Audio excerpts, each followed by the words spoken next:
Hello everyone, this is Sarath. Welcome back to the channel. So now we are going to start with the question number 4 of exercise 4.3. The question says, is the following situation possible? क्या ये जो situation है ये possible है या नहीं? If सो, अगर ये पॉसिबल है, डेटरमाइन देयर प्रेजेंट एजेस, तो हमने प्रेजेंट एजेस को निकालना है. अगर ये पॉसिबल है, हमें पहले पता करना होगा कि ये सिचुएशन पॉसिबल है या नहीं, यानी कि हमने इसका नेचर है जो निकालना होगा. हमने नेचर ऑफ रूट्स निकालना होगा. सो उसके लिए हमें दे रखा है the sum of the ages of two friend is 20 year. So दो फ्रेंड्स हैं एंड उनकी जो एज है उनका सम हमें 20 ईयर दे रखा है, 20 ईयर दे रखा है.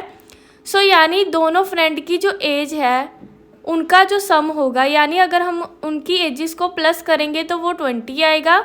सो इसके लिए सबसे पहले हम लेट करेंगे. So let the age of friend 1. So दो फ्रेंड हैं, उनमें से जो फ्रेंड 1 है उसकी एज को हमने x लेट कर लिया. सो सेकंड फ्रेंड की एज क्या होगी? सो हमें पता है कि दोनों का सम 20 है. सो अगर एक की एज x है तो दूसरी की क्या होगी? 20 में से हम x को माइनस कर देंगे, सो दूसरे की आ जाएगी. ताकि हमें पता है क्योंकि जो उनकी एज का सम है वो 20 है. अगर एक की एज x है तो दूसरे की क्या होगी? 20 में से x को माइनस कर दो, दूसरे की आ जाएगी.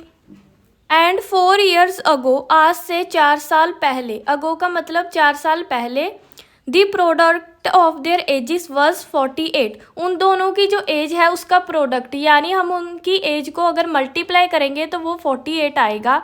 प्रोडक्ट का मतलब मल्टीप्लाई करेंगे उनकी एजेस को तो वो 48 आएगा. अगर आज से 4 साल पहले की बात की है, सो 4 years अगो, आज से 4 साल पहले. सो अगर फ्रेंड 1 की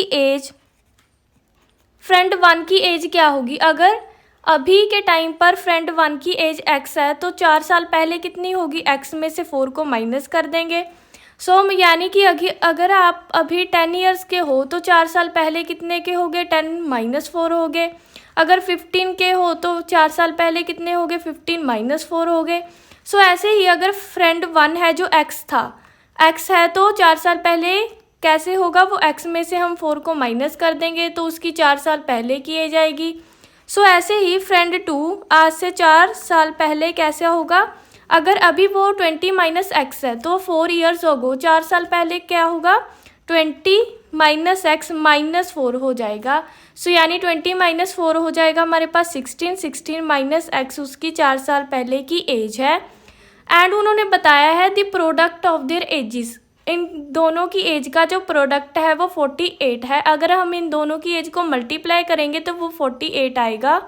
सो इन दोनों की एज को हम मल्टीप्लाई कर लेते हैं. सो फर्स्ट फ्रेंड की एज है x माइनस 4 एंड दूसरे की एज है 16 माइनस x. एंड इन्होंने बताया है कि इन दोनों की जो एज है उसका प्रोडक्ट है 48 के इक्वल है.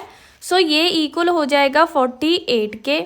सो अभी इसे हम कैसे सॉल्व करेंगे? ये जो x है पहले इस पूरी ब्रैकेट से सॉल्व होगा, ये जो 4 है बाद में ये पूरी ब्रैकेट से सॉल्व होगा. सो पहले हम x को 16 से मल्टीप्लाई करेंगे, ये हो जाएगा 16x.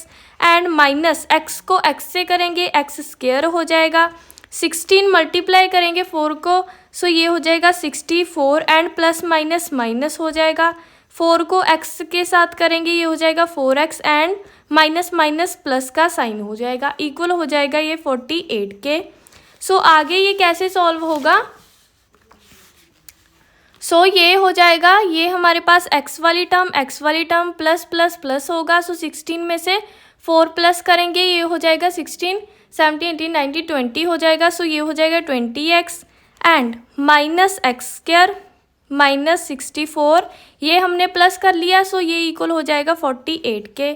सो आगे ये कैसे सॉल्व होगा? पहले हम एक्स स्क्वायर वाली टर्म लिखेंगे, सो माइनस एक्स स्क्वायर, फिर एक्स वाली लिखेंगे, ये हो जाएगा प्लस 20x, फिर कांस्टेंट लिखेंगे माइनस 64 एंड ये इक्वल हो जाएगा 48 के. लेकिन अभी हमारी जो एक्स स्क्वायर वाली टर्म है वो नेगेटिव में है.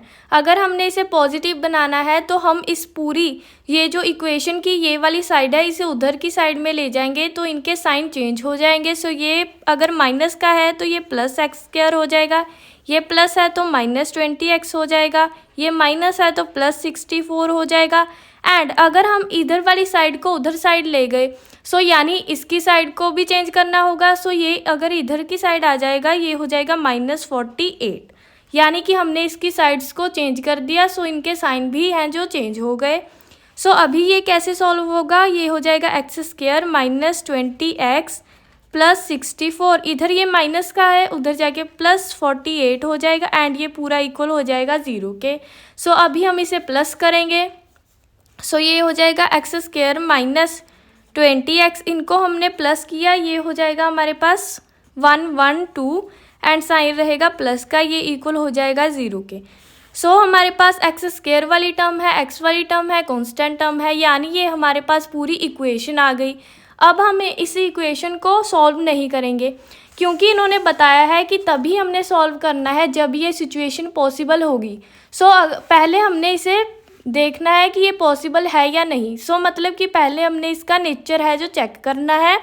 सो नेचर चेक करने के लिए हमें पता है कि हम डिस्क्रिमिनेंट वाला फॉर्मूला लगाते हैं। सो हमें पता है कि डिस्क्रिमिनेंट का फॉर्मूला क्या होता है, d इक्वल होता है b² -4ac के।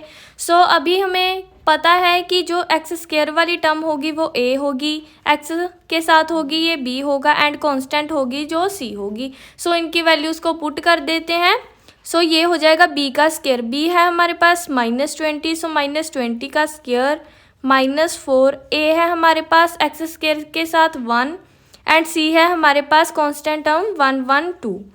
सो इनको हम सॉल्व करेंगे, 20 का स्क्वायर हो जाएगा हमारे पास 400 एंड अगर हम माइनस का स्क्वायर करेंगे माइनस माइनस प्लस हो जाएगा एंड माइनस इनको मल्टीप्लाई करेंगे, ये हो जाएगा अगर हम 112 को मल्टीप्लाई करेंगे 4 से 844, सो यानी कि 448 हो जाएगा। इसको हमने करना है माइनस, सो ये आ जाएगा हमारे पास -48। सो अभी हमारा जो आंसर आया है, जो डिस्क्रिमिनेंट आया है वो -48 आया है, यानी वो नेगेटिव नंबर है। सो अगर नेगेटिव नंबर है मतलब कि जो हमारा d है वो छोटा है 0 से। सो अगर d छोटा होगा 0 से तो हमें पता है कि नो रियल रूट्स होंगे, no real roots. So no real roots का मतलब ये जो सिचुएशन है ये पॉसिबल नहीं है। सो नो रियल रूट मतलब कि ये सिचुएशन पॉसिबल नहीं है। अगर ये सिचुएशन पॉसिबल नहीं है तो हमने इनकी प्रेजेंट एजेस को भी नहीं निकालना। सो ये क्वेश्चन यहीं पे ख़त्म हो जाएगा। सो ये था हमारा question number 4 of exercise 4.3। Now we will move to the next question.